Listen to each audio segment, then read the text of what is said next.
Zeros ఉన్నాయి చూడండి. ఇది వచ్చేసరికి నార్మల్ రివర్ వాటర్ డైరెక్ట్గా వచ్చేది. దీని యొక్క టీడీఎస్ వాల్యూ వచ్చేసరికి ఇది టీడీఎస్ మారుతూ ఉంటుంది. బట్ ఏంటంటే 220 అరౌండ్లో ఉంది మన దగ్గరలోన.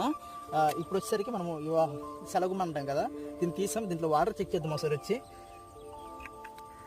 ఇది వచ్చేసరికి అప్రాక్సిమేట్లీ 240 ఉంది. చూసారు కదా, కనబడుతుందా ఉంది. అంటే డిఫరెన్స్ బిట్వీన్ ద 50 అబవ్ ఉంది. అండ్ ఆల్సో దీనివల్ల ఏంటంటే బ్యాక్టీరియాస్ అన్ని కూడా ఈ శాండ్ లేయర్ అనేది ఆగిపోతే. ఈ శాండ్ అనేది కోరల్ శాండ్ అంటాం. యాక్చువల్గా ఇది వాటర్ అనేది పాస్ అవుతుందంటే రాయల్ అనేది నెమ్మదిగా టెక్స్చర్లో ఫార్మ్ అవుతాయి. దీనివల్ల దీన్ని కోరల్ శాండ్ అని అంటాం. అండ్ ఆల్సో ఈ వాటర్ వచ్చేసి ద ప్యూరిఫైర్ వాటర్. ఊర్లో వచ్చేసరికి రో వాటర్ అంటాం కదా, క్యాన్స్ వేసేసుకుంటాం. ఆ వాటర్ కూడా చెక్ చేసి చూపెడతాం. బట్ ఇదైతే ద బెస్ట్ వాటర్ అని వచ్చి రివర్ వాటర్ అనేది.